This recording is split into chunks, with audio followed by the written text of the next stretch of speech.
Welcome back to Spoopy Boots. One lesbian, one bisexual talk about random shit they see on the internet that piques their interest. I'm Leona, I'm Leann. and today we decided that we're just going to do a few little bits and bobs, get some stuff out of the way. We uploaded to our story. Then we're getting back into business because we are recovering from being sick. We're not dying anymore. We're not dying anymore. Only internally. Only internally. So we're actually not in Leanne's car. We're in Leann's house. We're in Leanne's house right now. So yes. Explain the vibes. Explain the vibes. It's a gamer's room, lads. It's a gamer's room. There's things everywhere. It's fantastic. And the lights are blue and purple. It was like subliminally put into my head to make it that colour. It's a safe space. It's a safe space. I'm after kicking Leona's arse in UFC 4. Yes, she did, yeah. I'm not happy about it at all. All the uppercuts. Not at all happy about it. My leg was nearly broke. Her actual leg was nearly broke. Anyways. Yeah, so Leanna's going to read a story today, aren't you? I'm very fucking nervous now. Be grand. Go ahead. Oh, God, I can't even go up. I can't even go up to a freaking altar and do a bit of reading, like at a funeral or whatever. That scares crap at me, so I don't know how I'm going to do this. Okay. And I still haven't chosen, but I will just randomly select one. Yeah. Well, in fairness, actually, what I did was when we were researching, I found this place called hauntedgrounds.co.uk, and it gave me 5 stories. Ooh. So in the midst of my nerves right now, I'm going to randomly choose one, and we'll go from there. Okay, sounds good. Is that okay? That sounds good. Right. Which one do I choose? Yes. Shit in area. Yeah. Fucking shit. Right. Okay, right. The chair. This sounds good. So this will be our trigger warning for this episode. This episode has a lot of heavy stuff within it.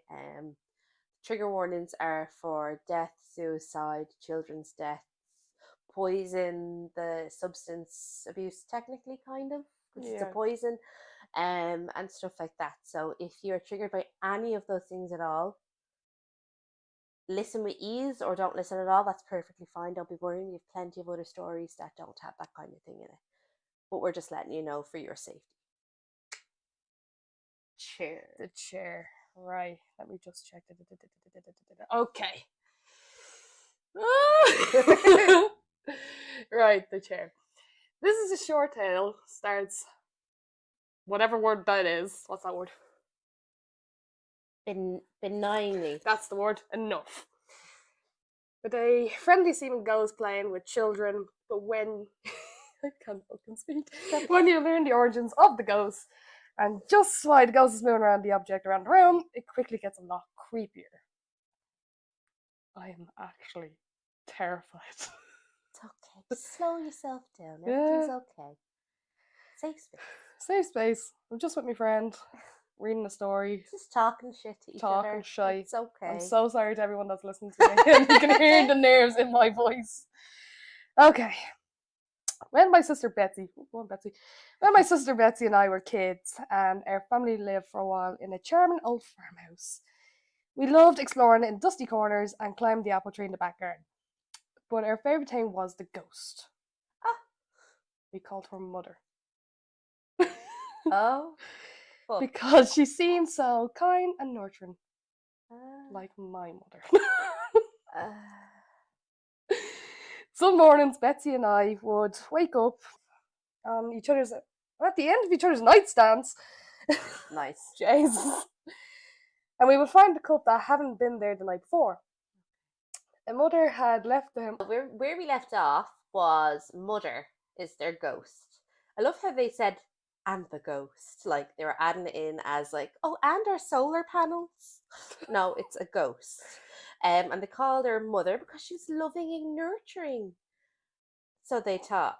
So we'll see what happens next, because I have no clue. Anything like this never ends up well. I stay away from all horrors to do with this shit. So why did you join this podcast then? I don't know. Crack. Impulse, man. Impulse. Okay, I'll keep going. Yeah. Okay, so the mother's name is Betsy. One bit. Yup, Betsy. Okay. Some mornings, Betsy and I would wake up at the end of each other's nightstands, and we find a cup that haven't been there the night beforehand. That's just being fucking lazy, in my opinion. Mother had left them there, worried that we'd get thirsty during the night, that she wanted to take care of us. Oh, that's nice. Among the home's original furnishings was an antique wooden chair, which we kept against the back of the living room. Okay. Why? Whenever we were preoccupied or watching TV or playing a game, like us, Mother would inch that chair forward across the room towards us. Okay. Sometimes she managed to move it all the way to the centre of the room. Oh, me, man. One. We always felt sad putting it against the wall, but Mother wanted to be near us. Years later, long after we moved out, I found a newspaper article about the farmhouse and the original owner, who was a widow. Oh! She murdered her 2 children by giving them each a cup of poison milk before put them to bed, and then she hung herself. The article included a photo of the farmhouse living room and a woman's body hanging from the beam. Beneath her, knocked out over a wooden old chair, placed exactly in the centre of the room. Fuck me. That's the story. Oh my god. So what do you think? Oh my god. So I'm just thinking, right? Oh my god. I know. I'm shocked. I'm like, whoa. But like, if the chair kept moving. Yeah. Was she trying to say, like, I'm here? I think she was trying to recreate what she did to her kids. Because she was leaving them a cup every morning. Well, why she wanted to kill her kids? Where was the dad? Well, she said she was a widow, so fuck knows. Oh yeah, actually, good point. Very hard to look after kids when you're on your own. Go up to single parents. Yeah, so especially 2 kids, I'd imagine. But Jesus Christ. To me, that really feels like to me that she was just trying to do the exact same thing that had happened previously, like what she did to her kids.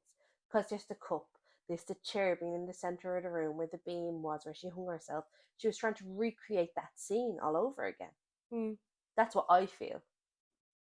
But this is what's well, when I seen this horse anyways, I was thinking that it was either that she was trying to say, like, how to explain, like, I was here and this is what happened to me. That also could be it. I'm just not a very trustworthy person. I don't trust people. No, me either. I'm like, she's trying to kill us. I have trust issues. I have trust issues. Same. What you did in my house. Well, no, I think it was like at the time when I was reading like over this. Yeah. That she was like screaming like for help, saying like, I did this. Yeah. And I did this to my children.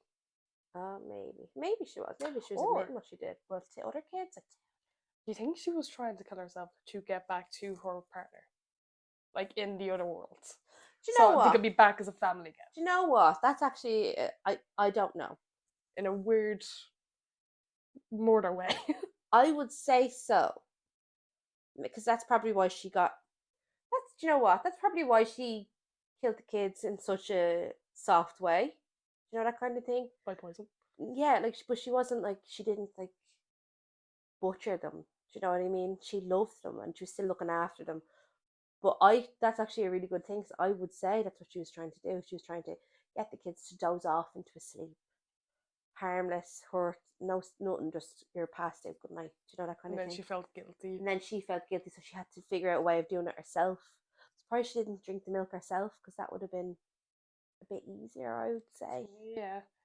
Well, actually, there's a thing going around, I can't remember the percentage, but men, if they're going to kill themselves, are more graphic about it. Women are the ones that want to be, like, conserved and want to be clean, so yeah, they do other things like poison or hang themselves, because then it's just a bruise on their neck. Or like, actually, there's like, I can't remember, there's like a famous like suicide in New York, and this woman threw herself out the window, but she did her makeup and hair, and she like pressed her clothes and everything. Oh wow! Before she went, and hi ho. I would assume she did that for the afterlife, because there's a lot of like mixed stories about the afterlife. So a lot of people say when you die and your spirit is there or whatever, that's how you look. So I would say she was looking her Sunday best, Yeah. all dolled up for when she died, because that's how she's going to pass on. Oh, I didn't know that. A lot of people think that it's very grey area. But I would say that's why she did that. Another thing, because you were mentioning the chair, another fun fact, lads, you're going to get loads of random fun facts from me. There is a theory, I don't know how true it is because no one really knows, but if you leave, this is why I don't like leaving chairs in my bedrooms at night, because if you leave a chair in your bedroom at night and there's nothing on top of it, it's basically you're welcoming something to sit there with you. Oh. I don't. I cover everything. No chairs in the room. You're not bunking with me tonight, buddy boy. But you don't even have mirrors in your room. No, I don't have mirrors in my room because I've never liked mirrors ever since I was a kid. Just such a real negative impact into it. And then when I got older, I only learned that a lot of people see mirrors as like a doorway to allow anything to enter. So they always say never put a mirror by your bed because you're allowing that spirit to come into your house, when you're most vulnerable in your sleep. And then there's another thing, never put two mirrors beside each other because you're like completely opening a massive doorway. Like, oh, that's like a portal. Yeah, literally people can just keep coming in. And they say never put a mirror near an open doorway because if you leave a mirror that's fine in a room, that's grand. The thing can't get out of the room, so they say. But if you leave the door open, it can escape. So yeah, they also say your phones and your TVs and stuff like that are another like portal because they're a type of mirror. Yeah. If per se, but I don't know how true it is. But that freaked me out because I hated mirrors as a child. Do you have a dream catcher in your room? No, actually, I used to, and then I never had one before after that. I have a dream catcher in my room, but I also have a huge mirror upstairs, right beside my bed. I know. Yeah. Nope. Yeah. No. Nope. Should get rid of That's why I won't even go near them. You know them wardrobes with mirrors on them? No. Oh God, no. Nope. No, thank you. That's why I don't have a TV in my room. And at night time, when I'm going to sleep, I flip my phone over. I'm real paranoid about it. I don't know why. Ever since I was a kid, just nope. Yeah, mad. I don't know. I think that was a good story. Yeah, I think it was a very good story. Well done. Makes you think. That's what we do here. We make people think. We make people think. Also, we should have probably did a trigger warning because we're actually. We might have to do a trigger warning and then add it into the start of this. Yeah, because it's a bit triggering. It's a bit. It's a good bit triggering. It's a bit heavy. I love the way we talk about heavy stuff. Yeah, we're still laughing kind of way about it. Yeah, that's not okay. That's not okay. But that's how our friendship works. This is how we cope. Oh God. But what do you guys think? Do you think it was her just being like, I'm here? Or do you think it was her owning up to what she did? Or, like me, you have trust issues. And do you think she was trying to recreate that scene that had happened all those years ago? We also have now a Reddit and TikTok. So if you want to have a look at those things. Yeah. There's questions, answers, give us everything. Yeah, on our TikTok you can actually do a Q&A. You can ask us questions about videos or anything like that. You can also interact with us on Instagram and stuff like that. Or is there anything that you want us? Or is there any stories that you have that we don't know about that we could probably use on our podcast? Obviously, we'd keep it because we're lazy bastards now. We're asking for them to do the hard work. I know we've done enough research and we're done. Come on, 3 episodes in. No, actually, this is a lie. It's number 4. Oh, this is technically it's number 5. Number 4 we were dying sick, so I don't know if that's even going to go up. Well, unless anyone wants to hear me die. I was in bits. It was horrific. You died. Yeah, I was actually in A&E that Monday night. Monday night, yeah. You scared the crap out of everyone. Don't do that. I know, yeah, it's me. I'm the problem. I'm the problem. But yes, so thank you for listening to Spooky Boobies, and please let us know your thoughts and comments in the comment section on any of our social platforms, and check out our Instagram and let us know. Bye-bye. Bye.